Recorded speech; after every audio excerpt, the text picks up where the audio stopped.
Benissimo.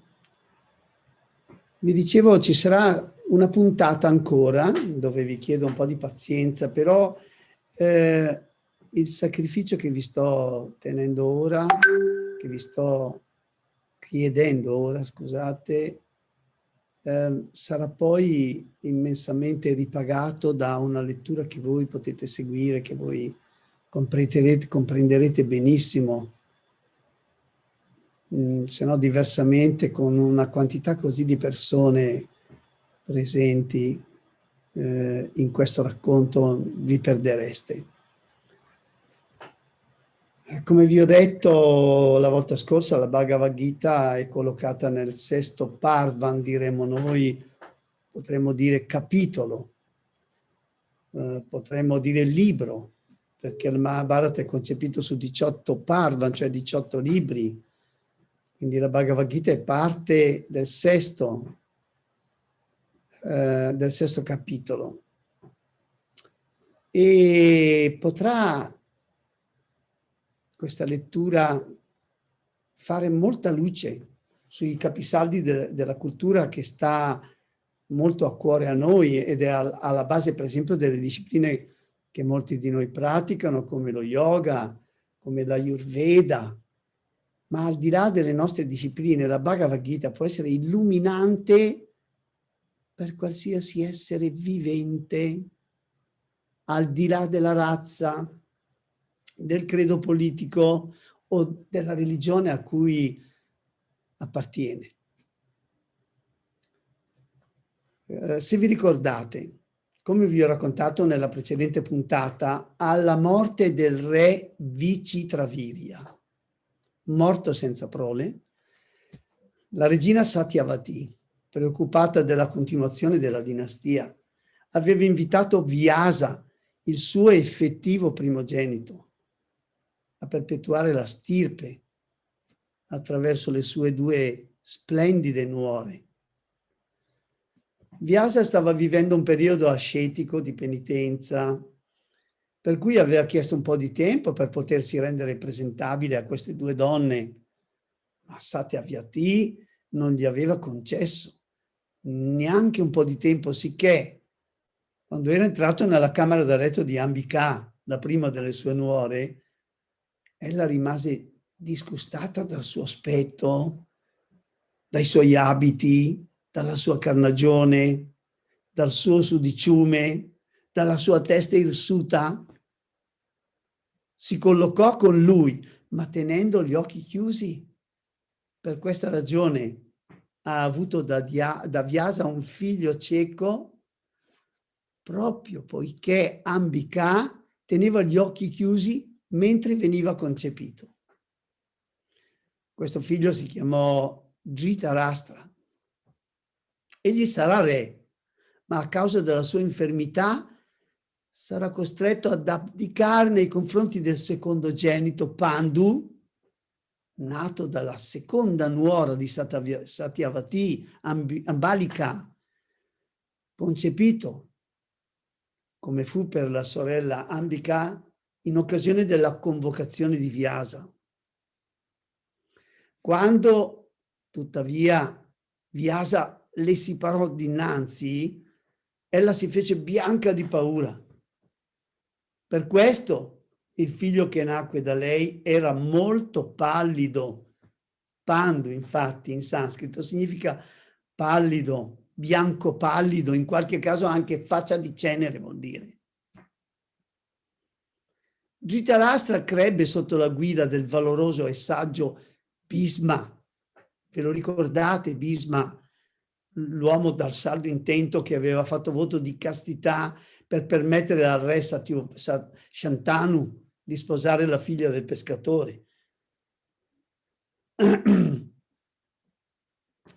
Dicevo, Bhisma, a tempo debito, trovò a Dhritarashtra una sposa degna di lui, la principessa Gandhari, dalla quale ebbe 100 figli, ma a causa della sua cecità, come dicevo, dovette abdicare nei confronti del fratello minore Pandu, il quale invece aveva 2 mogli, Kunti e Madri. L'ascesa al trono di Pandu ebbe molto successo ed egli dette prova di essere giusto e valoroso. Accrebbe il suo potere e quello della dinastia dei Kuru, anche soggiogando alcuni paesi vicini. Al termine però delle sue imprese guerresche, Pandu si ritirò con le sue mogli, Kunti e madri, sui declivi dell'Himalaya, in una foresta di alberi Shala, viene precisato nel Mahabharata, alberi Shala, alberi particolari nativi del subcontinente indiano che possono raggiungere i 30 metri di altezza e che si dice siano i preferiti da Vishnu. Un giorno, mentre era a caccia, uccise un cervo che era impegnato nei giochi d'amore con la sua compagna. Prima di morire, il cervo, che in realtà era una creatura ultraterrena, gli lanciò una maledizione. La tua fine, gli disse, sopravverrà nel momento in cui tenterai di unirti alla tua sposa. Così, anche senza averlo scelto, il re Pandu fu irrevocabilmente condannato al celibato. In preda all'afflizione, meditava di rinunciare al mondo. Vivere senza prole, non poter più accostarsi alle sue meravigliose mogli, era per lui insopportabile.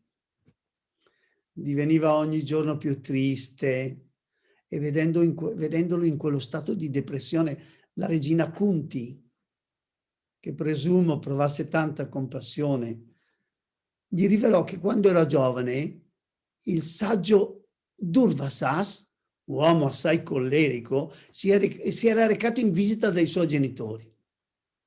Kunti, con le sue attenzioni, era riuscita ad accattivarselo, così egli la benedì e le disse che tu possa avere dei figli divini, ma che tu possa essere madre di figli divini. E le insegnò un mantra grazie al quale avrebbe potuto invocare in qualsiasi momento qualunque divinità e godere della sua compagnia. Quando il savio si allontanò, Kunti, curiosa di vedere se il mantra davvero funzionasse, lo pronunciò e invocò il dio Surya, il dio Sole. Il dio gli apparve all'istante davanti e le chiese cosa volesse, qual era il suo desiderio. Lei balbettò incredula e presumo spaventata. Gli disse che stava giocando.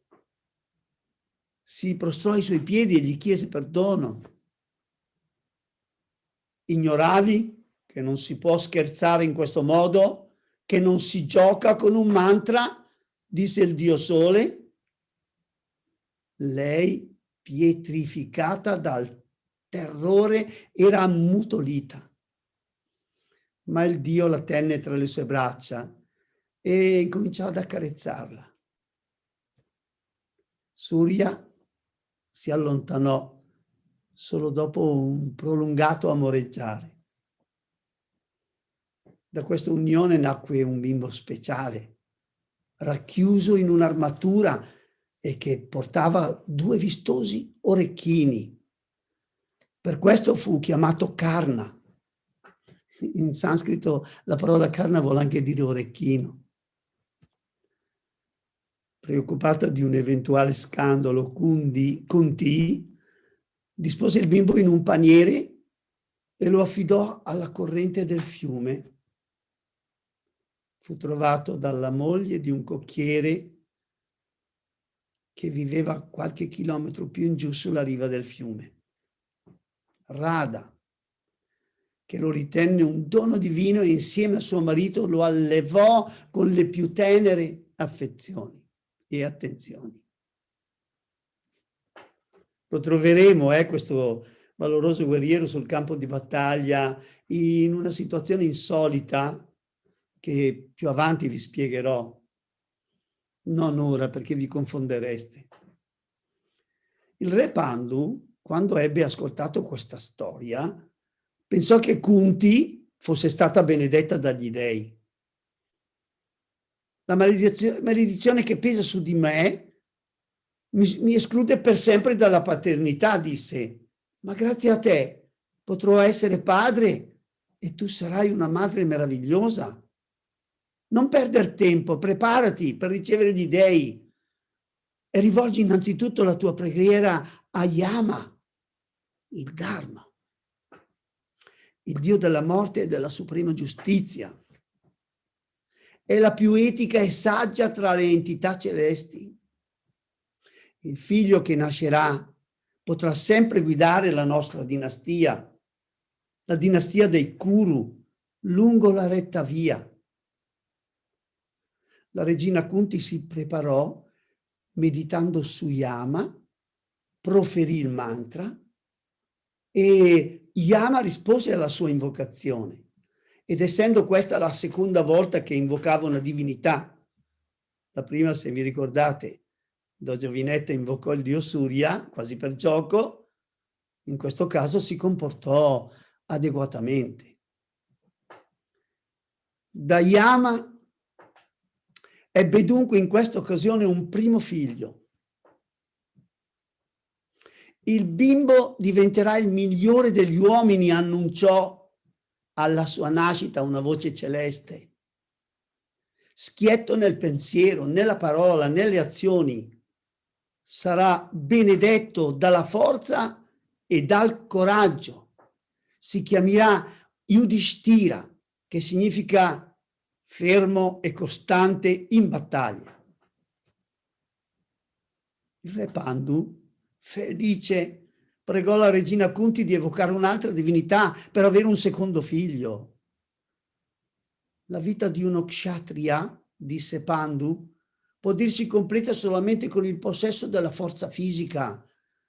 Ora prega dunque perché ti nasca un figlio dotato di forza eccezionale.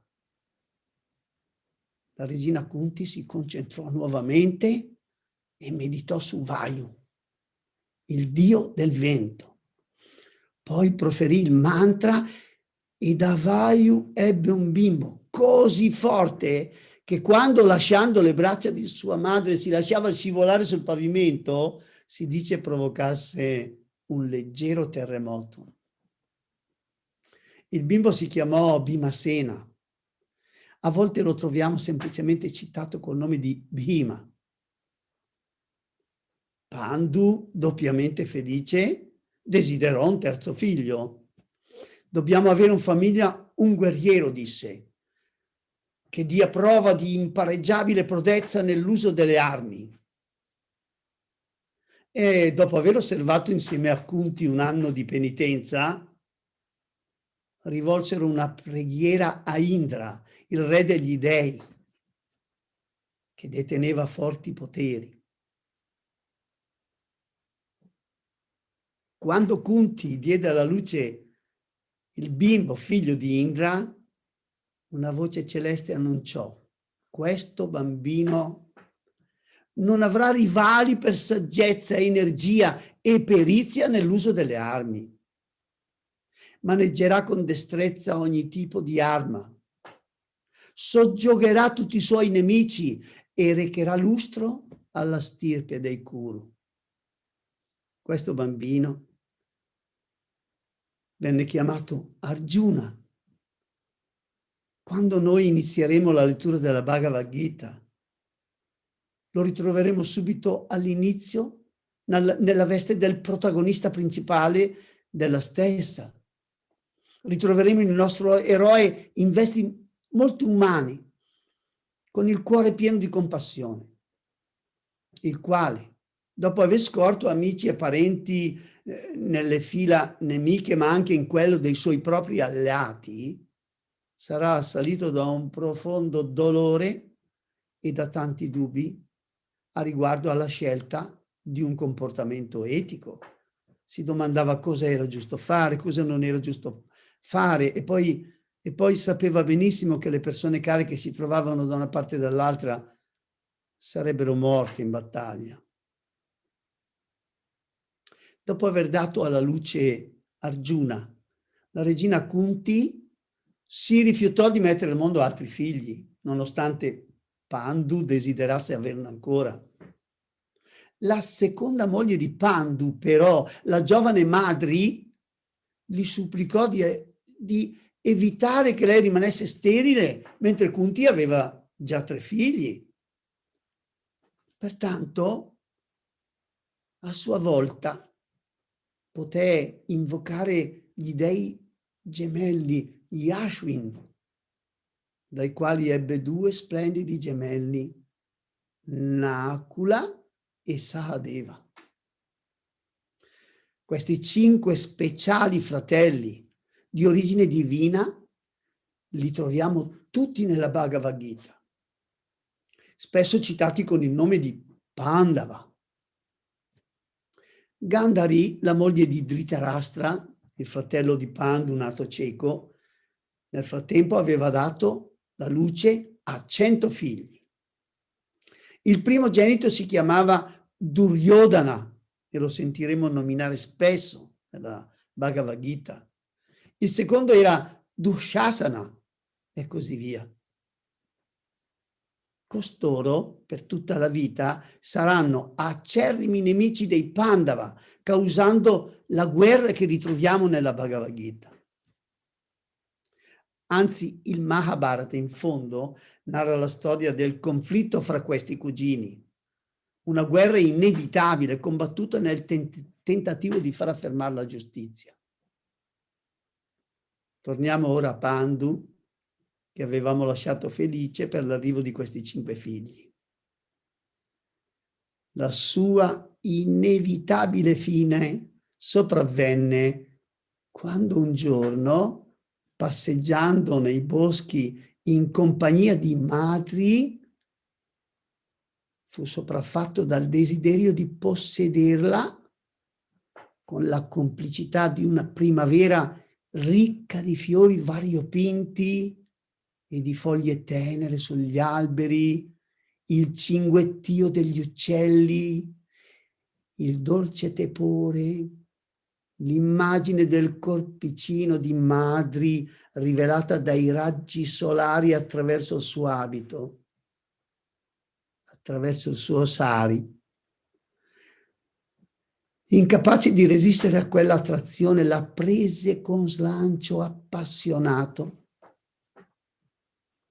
Sebbene lei gli ricordasse la maledizione, e morì fra le sue braccia.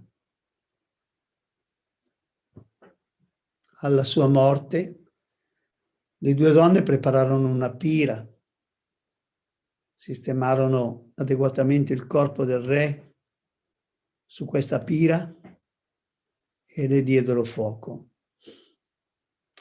In quell'occasione, prima che Kunti se ne rendesse conto, Madri affidò i suoi gemelli alle cure della regina Kunti, salì sulla pira funebre e si lasciò bruciare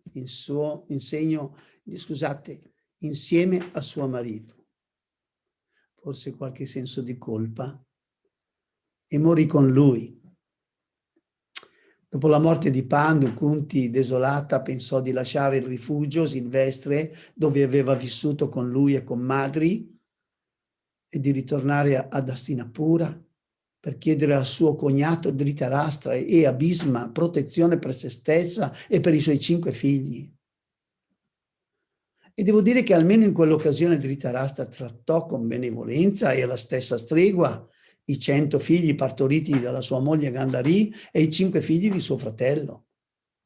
Tutti insieme furono istruiti, nutriti e addestrati senza fare differenza alcuna. I bambini giocavano tutto il giorno fra di loro. Tuttavia, Bhimasena spesso si burlava dei cugini, ordiva marachelle contro di loro e contro Duryodhana, il quale cominciò ad irritarsi dello sgradevole comportamento di suo cugino. Spesso quando camminava o correva, Bhima si poneva alle sue spalle e gli faceva lo sgambetto.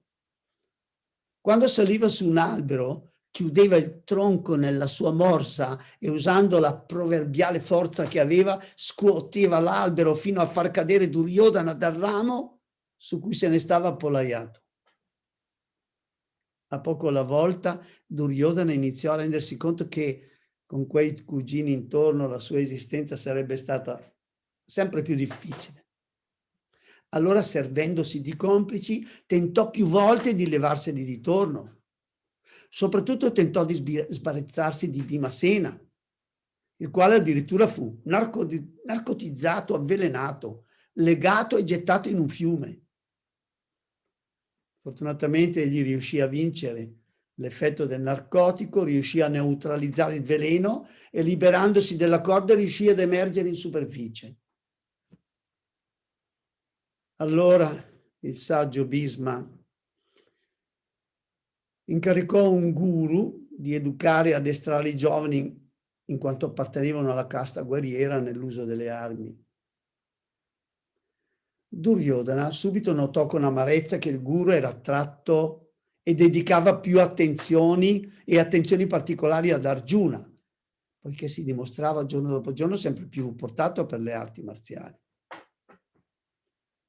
Il guru si chiamava Drona ed era di origine brahminica, circostanza insolita per un brahmino, particolarmente versato nell'arte, nella guerra e nella scienza militare, quando i brahmini non potrebbero neanche toccare le armi. Egli, Drona, istruì i suoi allievi con zelo e ne fece dei guerrieri completi. Formò ed allenò anche il suo unico figlio, Aswathaman. Arjuna di nascosto spiava le lezioni che Drona impartiva a suo figlio e così apprese anche quegli insegnamenti. Con estrema naturalezza Arjuna imparò a maneggiare la spada, la mazza, la lancia e a centrare con grande sicurezza con le frecce anche i bersagli più difficili. Con la stessa facilità poteva combattere a piedi, a cavallo o sul carro e con una sola mano poteva tenere a bada e a distanza un elevato numero di avversari. Ma la sua specialità più eclatante era il tiro con l'arco, con il quale compiva prodigi che a volte avevano parvenza di miracoli. Famoso è un episodio narrato nel Mahabharata nel quale Drona, per mettere alla prova i suoi allievi, collocò una finta aquila in cima ad una pertica, una lunga pertica. Poi disse ai suoi allievi che al suo comando avrebbero dovuto tentare di staccare la testa dal corpo. Prima però, disse Drona, dovrete precisarmi ciò che il vostro sguardo capta al momento di prendere la mira. Cominciò da Yudhishthira, il quale disse: vedo te, vedo quell'albero e i suoi rami. Drona scosse il capo insoddisfatto e disse: basta, basta così, ma che venga avanti il prossimo. Anche l'allievo che venne dopo continuò nella descrizione di ciò che rientrava nel suo campo visivo. Alla fine Drona chiamò Arjuna, lo fece mettere nella posizione dell'arciere e gli domandò un po' bruscamente: tu cosa vedi? Arjuna, rimanendo nella posizione dell'arciere, disse: vedo un uccello in alto. Che parti vedi? Chiese Drona. La testa, solo quella. Quale parte della testa? La fronte. Quale parte della fronte? Il centro, rispose con fermezza Arjuna. Colpisci, gli ordinò il maestro. E Arjuna abbatté di netto la testa. Il maestro Drona lo abbracciò felice. Così si diventa tiratori formidabili, alludendo alla eccezionale capacità di focalizzazione dharana di Arjuna. Arjuna ebbe un'altra grande occasione per dar prova delle sue eccezionali capacità nell'uso dell'arco. Un giorno, mentre il maestro stava facendo un bagno nel fiume, un coccodrillo gli azzannò le cosce. Immediatamente Arjuna scoccò 5 frecce e fece a pezzi il mostro. Riconoscente, il maestro gli insegnò ad usare un'arma segreta unica nel suo genere.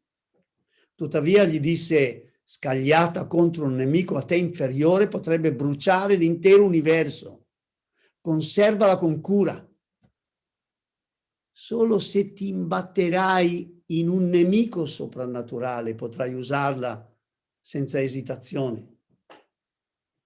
Con un'arma così, nessuno al mondo ti potrà sconfiggere. Bhima, intendo Bhimasena, e Duryodhana erano molto abili nell'uso della mazza, sia nell'attacco e sia nella difesa. Ashwatthama, il figlio di Drona, era esperto nell'uso delle armi in generale, mentre i gemelli, Nakula e Saradeva, in quello della spada. Yudhishthira era abilissimo e impareggiabile nel combattimento dal carro, ovvero nel governare il movimento del carro nell'attacco ma anche nel contrattacco. Drona, al termine dell'istruzione, si presentò al re Dhritarashtra e gli disse: i tuoi figli hanno portato a termine il loro addestramento. Non vi è altro che possano apprendere. Ora dobbiamo fare un'esibizione della loro capacità. Dovrà essere una cerimonia pubblica alla quale potrà assistere anche la cittadinanza. E fu dunque organizzato uno spettacolo. Non vi descrivo questo spettacolo perché al fine che ci proponiamo, cioè di comunque prendere confidenza un po' con questi personaggi, non è così importante. Vi prometto, la prossima volta andrò su un altro argomento invece che è determinante, come vi ho detto all'inizio di questa piccola lezione, che sarà la descrizione di una partita ai dadi che porterà i 5 Pandava nello stato della disgrazia e vedremo poi come essi si riscatteranno e ritorneranno in auge. Grazie, sapete, per avermi seguito fino a qui. È sempre un piacere per me. Ringrazio tanto Fabiola, questa mia cara allieva di Bergamo, la quale mi ha chiesto di commentare la Bhagavad Gita perché a lei piace come io la leggo. Se voi avrete pazienza, dopo quest'altra puntata che faremo, entreremo direttamente nella Bhagavad Gita e io prenderò in mano il testo, vi leggerò i testi, i versi naturalmente in italiano, dopodiché li commenterò. Grazie mille, buonasera, namaste a tutti.